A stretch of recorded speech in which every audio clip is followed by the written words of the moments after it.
Je viens de découvrir une chaîne sur YouTube qui s'appelle Linguisticae. Et alors, la personne qui anime cette chaîne est assez calée en linguistique, effectivement. Alors, elle nous a proposé, notamment, une vidéo concernant la difficulté pour les francophones d'apprendre l'anglais.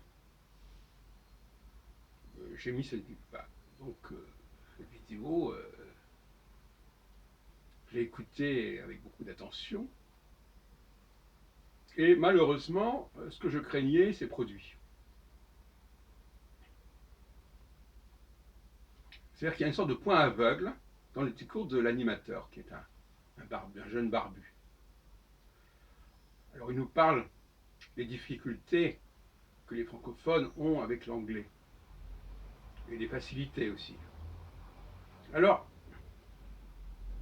il nous parle notamment du globish, c'est-à-dire d'une sorte d'anglais, de sous-anglais, qui n'est pas l'anglais des Anglais ni des Américains, mais enfin qui permet de se comprendre, notamment entre locuteurs qui ne parlent pas l'anglais comme langue maternelle. Et puis alors il nous parle aussi du franglais. Il nous dit qu'il y a beaucoup de mots anglais en français. Très bien. Ça nous fait penser à l'ouvrage d'Étiamble, il y a 50 ans. Parlez-vous franglais? Alors il nous parle des difficultés de la prononciation anglaise, etc. Mais alors il oublie une chose absolument monumentale, mais c'est presque effrayant.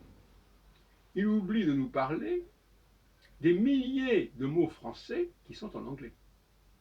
Alors ça n'existe pas. C'est intéressant parce que je crois que beaucoup d'enseignants de l'anglais en français ont ce même problème, ce même blocage épistémologique. Surtout ne pas parler des mots qui sont passés du français à l'anglais. Je reconnais que les bras m'en tombent. Voilà une chaîne qui se veut très riche, très complète au niveau linguistique, et qui a un blocage ahurissant concernant la question des emprunts de l'anglais au français. Et je suis sûr que si on leur demande à quel groupe l'anglais appartient sur le plan linguistique, il dira le groupe germanique. Alors, il pourrait au moins nous parler, ce que font pas mal de gens, de l'influence du latin en anglais. Et effectivement, il pourrait nous dire oui, mais enfin, comme il y a beaucoup de mots latins, comme le français est une langue latine et que l'anglais est très latinisé, ça facilite les choses. Ah mais non, mais même ça n'est pas évoqué. Ce qui serait d'ailleurs pas tout à fait juste pour autant. Mais ça n'est même pas évoqué. Alors, moi, ce qui m'intéresse, c'est pourquoi c'est comme ça. Pourquoi une telle erreur d'approche? Alors, il pourrait répondre, oui, mais de toute façon, le vocabulaire, c'est pas fondamental. Ce qui compte, c'est la prononciation, c'est la sémantique, etc. Non, il ne faut pas exagérer. L'acquisition principale, la difficulté principale quand on acquiert une langue, ça reste quand même son vocabulaire, son lexique. Et à tel point que même si on ne maîtrise pas bien la grammaire,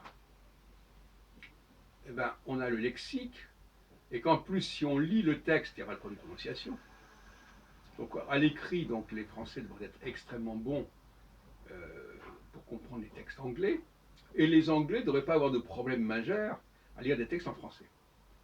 Donc, on nous pose le problème au niveau de la prononciation, et non pas au niveau du lexique. Alors ça, c'est un truc classique, c'est le pari qu'ont fait les linguistes au début du XXe siècle, pour des raisons, à mon avis, idéologiques assez troubles, de dire ah c'est pas important le vocabulaire, ce qui est important c'est le sens et la prononciation.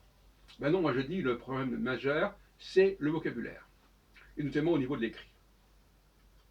Donc là, je me porte en faux, et je trouve scandaleux que l'on parle de la question des rapports entre le français et l'anglais sans parler des emprunts monumentaux de l'anglais au français. Ça, je trouve ça scandaleux, et presque une sorte de trahison culturelle.